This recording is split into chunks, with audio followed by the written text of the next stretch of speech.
तो चलिए उत्तराखंड की खबरों की शुरुआत करेंगे और रुक करेंगे एक बड़ी खबर का। लव जिहाद की बढ़ती घटनाओं के चलते लोग विरोध कर रहे हैं और आज धोंतरी बाजार बंद रहेगा। पुरोला में 15 जून को लगाई गई थी धारा 144, जिसमें लोगों ने पहले काफी ज्यादा विरोध किया था, जिसके बाद भी लोगों का विरोध जारी रहा।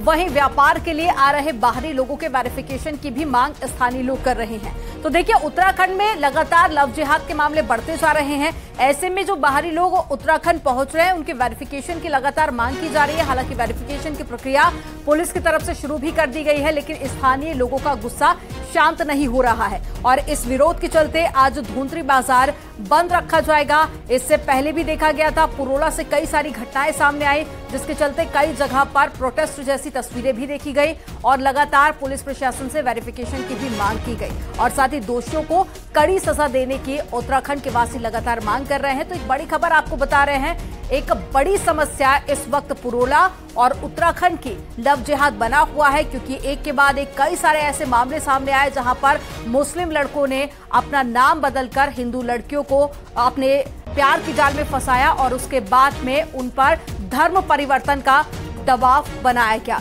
ज्यादा जानकारी के साथ में उत्तरकाशी से बलवीर परमार जुड़ गए हैं। बलवीर का रुख कर लेते हैं।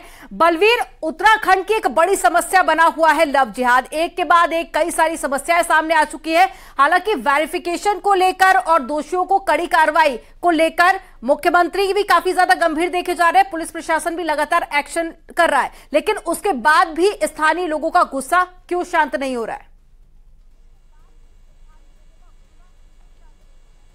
बिल्कुल, जिस तरह से लगातार मामले चाहे जनपद हो चाहे उत्तराखंड में हो, जिस तरह से लव जिहाद के मामले सामने आए, उसी का नतीजा है कि जो लोगों में आक्रोश पनपा और आज जो धोंतरी बाजार है, दूरस्थ क्षेत्र पड़ता है जनपद का धोंतरी बाजार और टिहरी जनपद के नजदीकी बाजार भी इसे माना जाता है। तो यहाँ पे जो व्यापार मंडल है, जो स्थानीय लोग हैं, उन्होंने पूरी तरह से बाजार बंद का ऐलान किया हुआ है और प्रदर्शन भी वो करेंगे। और जिस तरह से उनका कहना है कि क्षेत्र में जिस तरह से बाहरी लोग लगातार व्यापार के लिए आ रहे हैं, उनका सत्यापन नहीं किया जा रहा है, उनकी सत्यापन की मांग भी करेंगे, क्योंकि घटनाएं कहीं ना कहीं हर क्षेत्र में देखने को मिली है कि बाहर से जो लोग आए हैं, उन्होंने जो पहाड़ से कई घटनाओं को अंजाम दिया है। तो जिसी का नतीजा है कि लोगों में लगातार आक्रोश देखने को मिल रहा है। पुरोला में हमने देखा था कि लगातार बड़ा आक्रोश वहां देखने को मिला। इसी तरह से यमुना घाटी भी बंद देखने को मिला था। तो उसी का नतीजा है कि आज जिस तरह से धोंतरी बाजार में लोगों का कहना है कि लगातार घटनाएं बढ़ रही है और सत्यापन नहीं किए जा रहे हैं, जिसके चलते आज जो धोंतरी बाजार है वो पूरी तरह से बंद रहेगा और प्रदर्शन के जरिए अपनी मांगों को एक बार फिर रखा जाएगा। जी बिल्कुल बलवीर, और यही देखा जा रहा है कि बाजार बंद का यहां पर एक्शन भी देखने को मिलेगा, क्योंकि स्थानीय लोग जो हैं उनमें काफी आक्रोश देखने को मिल रहा है। बहुत शुक्रिया इस पूरी जानकारी के लिए। तो देखिए, एक के बाद एक कई तरह के मामले सामने आए, जहां पर नाम बदलकर विशेष समुदाय के लड़कों की तरफ से हिंदू लड़कियों को पहले अपने प्रेम जाल में फंसाया गया। उसके बाद कई बार तो मर्डर जैसी भी यहां पर जानकारी मिली। लगातार धर्म परिवर्तन का दबाव बनाया जा रहा था, जिसकी एक के बाद एक कई सारी शिकायतें पुलिस प्रशासन की तरफ से दर्ज की गई। अब लोगों का गुस्सा कुछ इस तरह से फूट रहा है कि जगह जगह प्रोटेस्ट किए जा रहे हैं। दुकानें भी इससे पहले बंद की गई थी और आज एक बार फिर से धोंतरी बाजार बंद रखा जाएगा।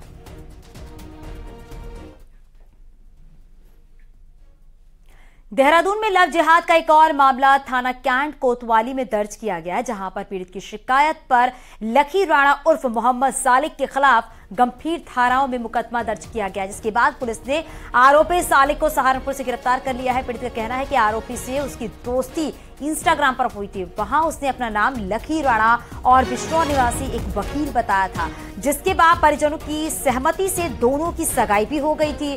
पीड़ित का कहना है कि मोहम्मद सालिक ने उसे धोखा दिया और एसपी सिटी सरिता डोभाल का कहना है कि आरोपी ने फर्जी आधार कार्ड भी बनवाया है, जो एक हिंदू और एक मुस्लिम का बताया जा रहा है।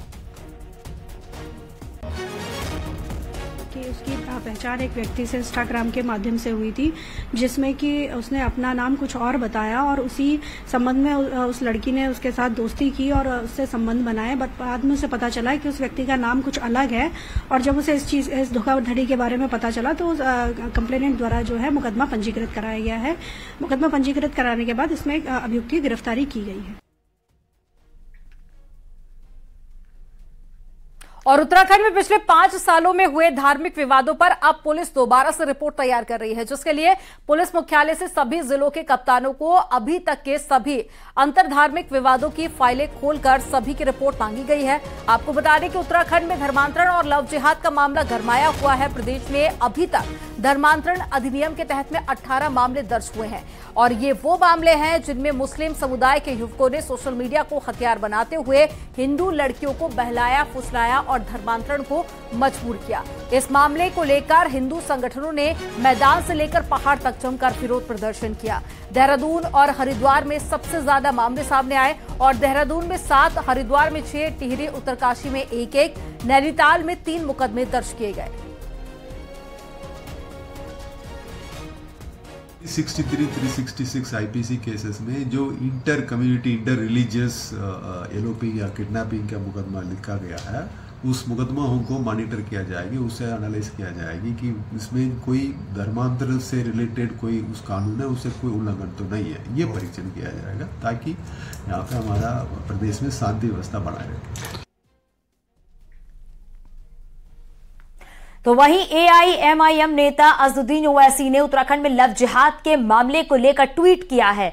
ओवैसी ने कहा कि उत्तराखंड में एक सोची समझी साजिश के तहत मुसलमानों को निशाना बनाया जा रहा है। झूठ की बुनियाद पर मुसलमानों को उनकी जान और माल से महरूम करने की हर मुमकिन कोशिश की जा रही है। भाजपा और संघ परिवार के लोग इस षड्यंत्र में पूरी तरह से शामिल हैं। तो अजदुद्दीन ओवैसी ने ट्वीट किया है और ट्वीट करके विशेष समुदाय पर टारगेट किया गया है, ये बात सामने आई है। और क्या कुछ लिखा है अजदुद्दीन ओवैसी ने, ये भी हम आपको बता रहे हैं।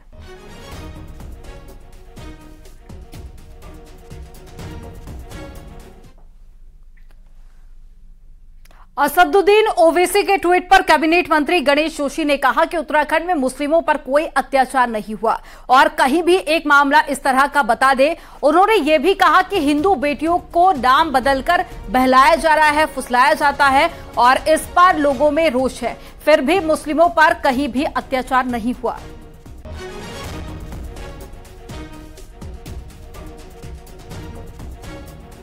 हमारी बहू बेटियों को हिंदू नाम रखकर बहला फुसला कर उनको यहां से ले आया जाता है, उनका धर्मवर्तन किया जाता है, हत्या तक कर दी जाती है। तो निश्चित ही उसके जब ऐसा होता है उसके प्रति एक रोष होता है। लेकिन ये कहना कि यहां पर किसी पर हमला हुआ या कोई ऐसा अत्याचार हुआ है तो कोई ऐसा उदाहरण यहां पर मेरी जानकारी में नहीं है।